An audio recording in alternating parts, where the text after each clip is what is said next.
Hello, my name is Katie Groves, and this is part 15 in my series about deprogramming from trauma-based mind control.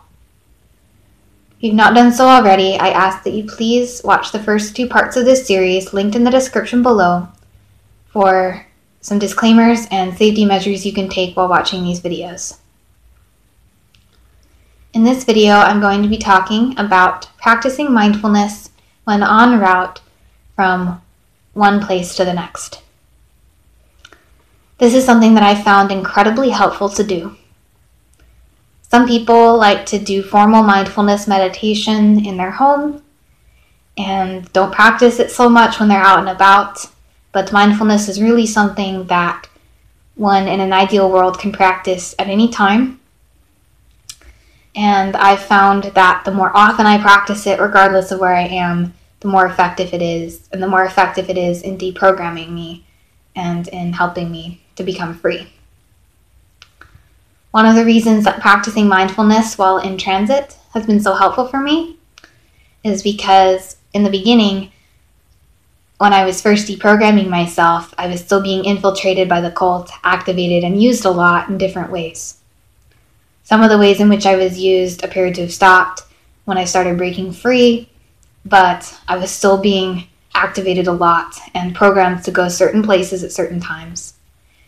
And so learning to disrupt my programming while I was on my way to one of those places really helped me to avoid going there. That makes sense, right? So how did I do this? When I was walking, whenever possible, as I don't drive, I walk and take the bus.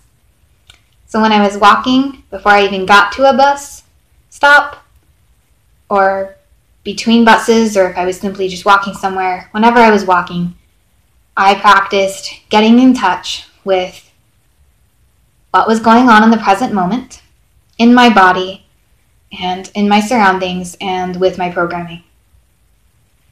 One of the first things I learned when I started deprogramming was that my physical movements were programmed, that the way I walked was controlled by dissociative parts and programs, that I had a lot of programming designed to keep me locked into place and to march, into a certain kind of step when I walked, and that I was virtually powerless at first over where I went, how I moved my body.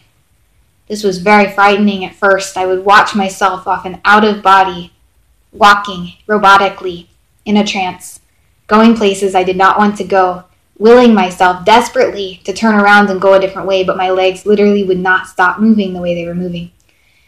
I didn't know at that point that I had been programmed, but I knew something was going on and I was terrified.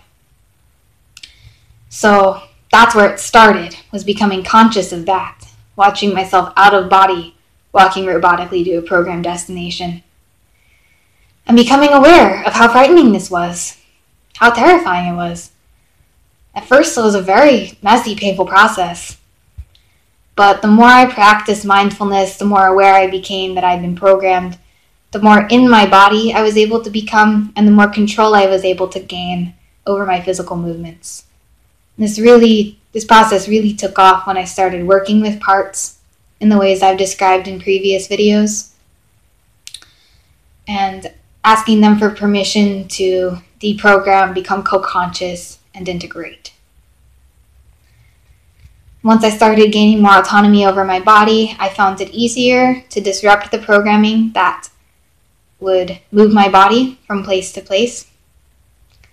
And I found it easier to talk to myself in a calming way that would help reassure the small parts that were afraid of being punished if we didn't go to the programmed place, that we were going to protect them, that we weren't going to allow them to be accessed, and furthermore, that if they gave us the program codes that kept their programming in place, we would prevent the cult from ever calling them forward or using them again.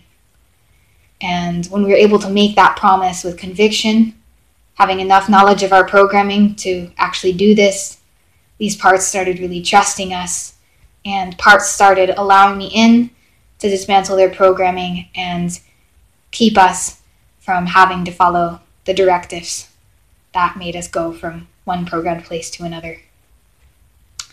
So what would happen at the point that I would do all of this in a very short time and become aware that I'd been programmed to go to a certain place? Well, typically I'd be walking. If I was on a bus, I would get off that bus. If I was walking, I would stop walking. And I would ask inside for a safe inner part to tell me a better place to go, a safe place to go in the nearby area, because typically I, the host part, was very disoriented. And there were issues there with parts taking over and trying to make us go to the programmed place under the guise that they were safe, loving parent parts that were taking us somewhere safe. But I learned how to differentiate between these parts pretty well and to make sure that I was coming in contact with a truly safe part of me that was trying to take me somewhere good. So I would stop walking and get off the bus, and I would find a place to go under the guidance of these safe parts where I could kind of hide away and get a hold of myself, get a handle on my system, and if possible, deprogram the parts fully that were programmed to go to that place at that time. This entailed, sorry, I got tripped up on my words. What this entailed at times meant I was in the middle of nowhere, in the woods, sobbing hysterically, having flashbacks. Very vulnerable. And I'm not saying that that was the safest thing, but it was better than me going to the program destination by far. And I invariably found a way to get home. Sometimes parts did end up calling perpetrators to take us home. I'm not going to say more about that at this time. That was very traumatic. But even if I had no way back home, if I got off the bus at that time, for whatever reason, or I ended up in places where I didn't know where I was, or I ended up in even dangerous situations as a result of disrupting my programs and trying to take myself away from the cult, consistently trying to take myself away from the cult was the only way that I was able to get free. None of this is easy. This is all dangerous. Those were some black and white statements, but I think they're more or less true. I didn't find this easy, and I found this to be dangerous. But it was worth it. Absolutely worth it.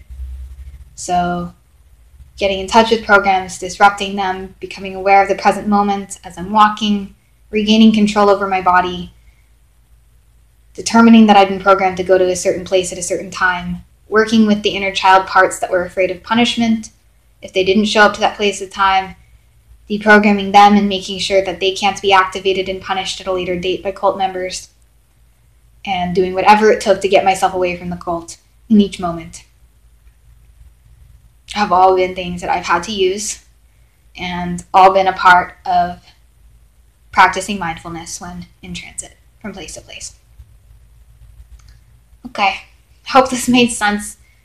I've had a hard time making this video. I've been triggered, and also I've had a bunch of technical difficulties, so I hope that this works and goes through, and that this is not overwhelming. I didn't talk too fast. If any of those things are true, I apologize. Thank you to the people who watch these videos. I love you all. I'm so proud of every mind control survivor who tries to break free. It's really a miracle that any of us are still alive and alone fighting back. Thank you.